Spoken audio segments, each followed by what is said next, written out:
This recording contains notes on the Cantonese language and culture which will supplement the material in the 30 units of Pimsleur's Cantonese 1. You will also find these notes printed in the accompanying course booklet. The Cantonese language. Although Mandarin Chinese is the state language of China, used by the government and in the schools, there is no one Chinese language. Due to the size of China and the ethnic diversity of its population, hundreds of dialects are spoken in different areas. These are the languages used for day-to-day communication between friends, family, and neighbors. Of these, Cantonese is one of the most widely spoken, both in China and in Chinese communities around the world. Cantonese is a member of the group of dialects of the Sino-Tibetan language family originating in southern China. It was first spoken in the province of Guangdong, northwest of Vietnam, along the coastline of the Yellow Sea. The city of Guangzhou, capital of Guangdong, called Canton by the British, is historically the home of Cantonese. The island territory of Hong Kong, a British colony until 1997, lies just offshore, not far from Guangzhou, It is therefore not surprising that even in the commercial center that is modern Hong Kong, the Chinese spoken by the overwhelming majority is Cantonese, called Guangdonghua, or dialect of Guangdong. Due to Hong Kong's importance as a financial and commercial center, Cantonese has gained importance as a language of trade, although most business on the island is conducted in English. Cantonese is also the dialect spoken by the majority of Chinese expatriates, especially in such places as Vietnam, Singapore, and Macau, as well as in the United States. The proximity of the cities of Guangzhou, and Hong Kong has meant that the Cantonese language spoken in each is basically the same in structure. The ethnic Chinese population in Hong Kong originates mostly from the neighboring Guangdong, province, and so it is not surprising that the dialect used in Hong Kong has its roots in Guangzhou, Cantonese. The Cantonese spoken in Hong Kong and Guangzhou, are mutually understandable, although small differences do exist. Due to differing history and influence, there are now some minor differences between the Cantonese spoken in Hong Kong and Guangzhou, Cantonese. There are some, although not many, differences in pronunciation. The term yesterday, for example, is pronounced 琴日, in Hong Kong, beginning with a k sound. However, a speaker from Guangzhou, is more likely to say. 尋日, For the most part, differences in pronunciation are minor, and speakers from the two areas have no difficulty understanding each other. It is the Hong Kong dialect that is taught and practiced in this course. The main difference between the two dialects of Cantonese lies in the languages which have influenced each dialect. The Cantonese spoken in Guangzhou, has been more directly affected by the Mandarin Chinese taught in schools and used by the government. The cosmopolitan nature of the city of Hong Kong, a British colony for nearly 100 years, has had a significant effect on the Cantonese spoken in that city. Hong Kong Cantonese has borrowed many words from other languages, but the loanwords are primarily from English. The Chinese government has historically discouraged the use of Cantonese, as it has other dialects of Chinese, requiring that schools teach only Mandarin Chinese, the official state language, which is used in Beijing, the Chinese capital. However, even in mainland China, some 70 million speakers use Cantonese at home and among friends and neighbors. Overseas, there are several million more speakers of Cantonese. The English name Cantonese comes from Canton, the old Western name used to refer to both the province of Guangdong, and its capital city. Guangzhou, In Cantonese, however, the language is known as Guangdonghua, or Guangdong dialect. Some speakers may also refer to it as, Guangzhouhua, but this is less common in the modern era, especially in Hong Kong. These names use the word hua, or dialect. Despite the many differences in vocabulary and grammatical structure, Cantonese speakers see their language as a part of the Chinese family of languages. This is in contrast to the name of the English language, 英文 or language of England, with the 文 ending meaning language. However, to refer to Mandarin Chinese, the word used for language is 語 in Cantonese, Mandarin Chinese is known as 國語 national language. The difference between the two words for language used to say English and Mandarin Chinese is that the 文 ending is used to refer to spoken and written language, while 語 only refers to a spoken language.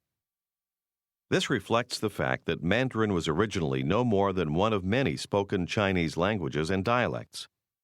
However, as it is the only Chinese language which can be entirely represented using the standard characters, and as it's spoken in Beijing, the Chinese capital, it was recognized as the official language in the 1950s. Cantonese, on the other hand, is different enough from Mandarin that not all Cantonese words and particles can be represented using these standard characters. Several Cantonese characters are sometimes added to fill this need, but for the most part, Cantonese does not appear as a separate written language. A simplified Cantonese is sometimes represented in characters, but usually only in comic strips or on some storefront signs. Tonality.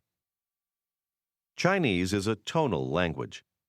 This means that in addition to the sounds of the consonants and vowels, the tone with which a syllable is pronounced helps to determine its meaning. The various Chinese dialects are almost exclusively made up of one-syllable words, composed of an initial consonant sound, followed by the syllable's main vowel, sometimes in combination with another consonant or vowel. Longer words do exist, but almost all are compound words, formed by combining one-syllable words. Because there are a limited number of possible combinations within a single syllable, in order to express a greater variety of meaning, Cantonese also takes into account the tone with which a syllable is pronounced. The tone is determined by the pronunciation of the syllable's main vowel.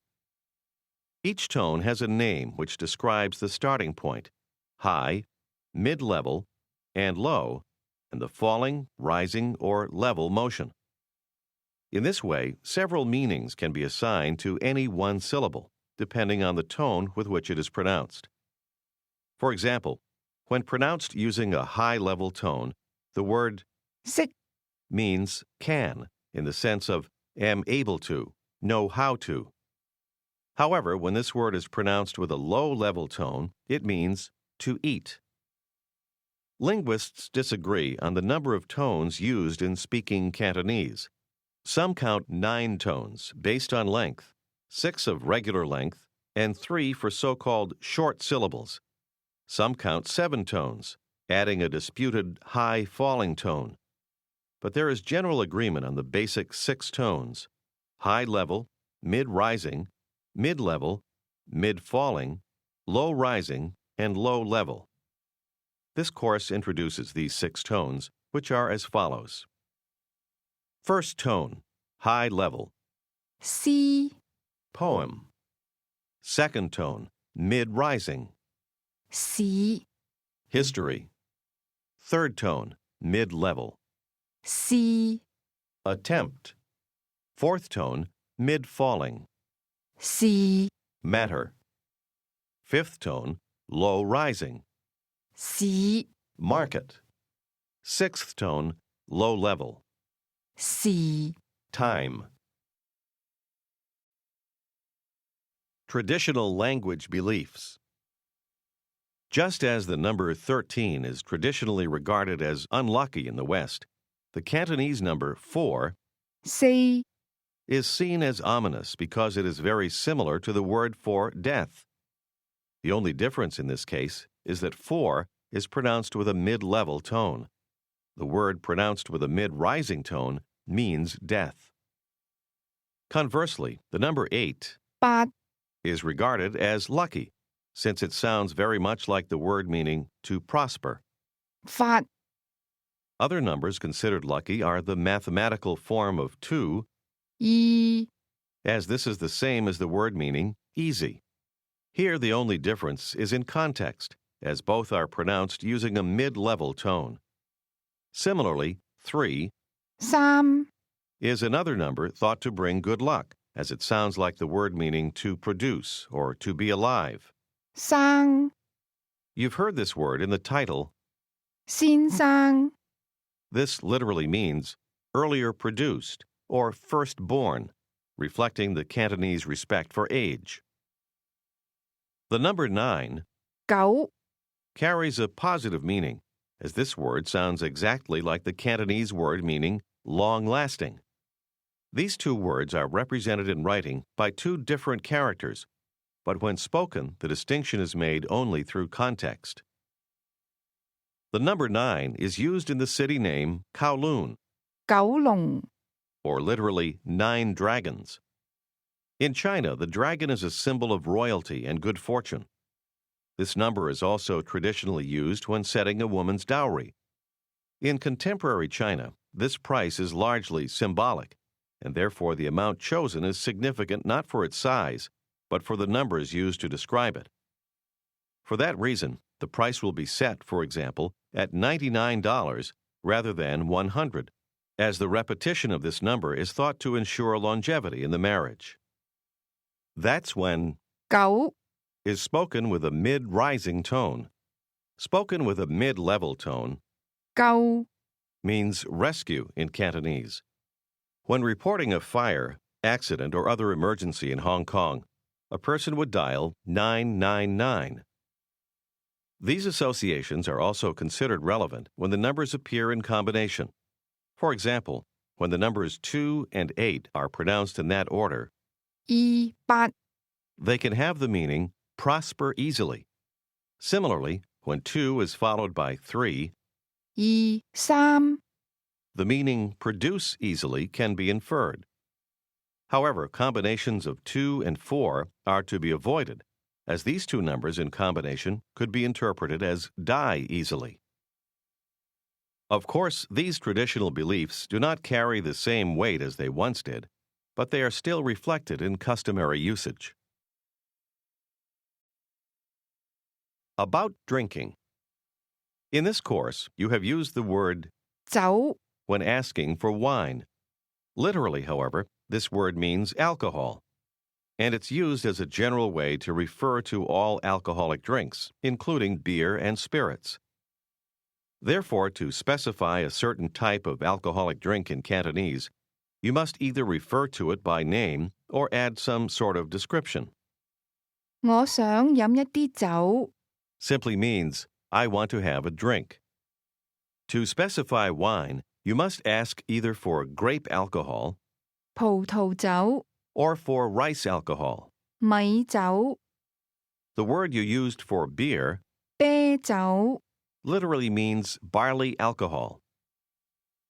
There are many idioms associated with the phrase, 飲酒 most having to do with the observance of some holiday or milestone in a person's life, such as a wedding, birthday, or the birth of a child. For example, 我今晚去飲 literally means, I'm going to have a drink tonight, but it can imply, I am going to attend a reception or banquet or some other function tonight. While this phrase is usually used to describe a wedding banquet, it can also refer to other occasions. However, the question, 你幾時請飲啊 when will you invite people to drink, always refers to a celebration given for a newly married couple. It's like asking, when are you going to hold your wedding reception? That is, getting married. Here are some other uses of the word 酒酒家 tavern, 酒樓 restaurant, or literally alcohol building, 酒店 hotel, 酒鋪 liquor store. Chinese names. As in many other Asian cultures, in China, the society or group is valued more highly than the individual. Your importance is measured by your value to the group, rather than by those qualities which distinguish you from others. This can be seen in the way a person is named in Cantonese. The most important element of the person's name is thought to be the family of which he or she is a member, and so the family name is spoken first.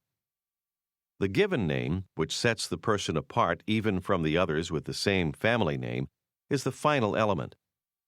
Take, for example, the name 陳先紅陳 is the family name and 先紅 the given name.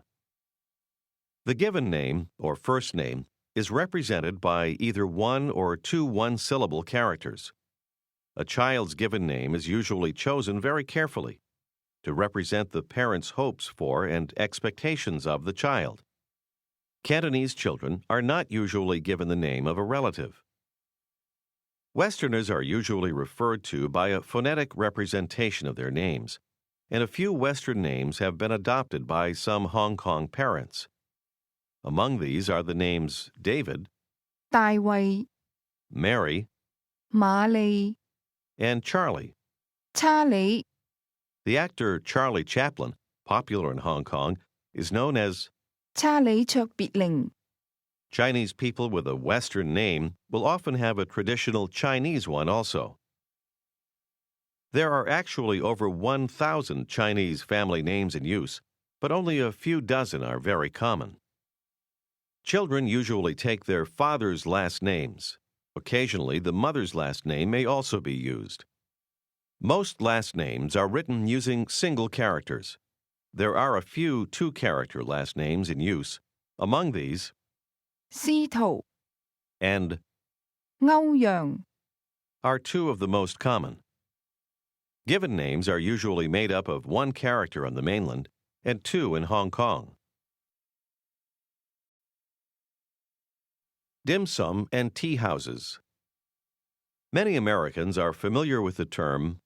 點心 This literally means tease your heart, and in China it is used to refer to small pastries and other finger foods served with tea. In earlier days, dim sum was eaten as a breakfast or light brunch in the morning. Now, however, it is served in tea houses until 2 or 3 o'clock in the afternoon. This custom is observed all over China, not only in areas where Cantonese is spoken. The term dim sum is the same in both Cantonese and Mandarin Chinese. However, in Mandarin, this refers only to appetizers, while the Cantonese sometimes make a light meal of dim sum. Chinese people will often have their 點心 in a tea house. This is a small establishment which combines the functions of a cafe and a restaurant. The tea house is often used as a neighborhood reference point, a place where receptions or banquets are held, or where one might conduct an informal meeting with business partners or friends.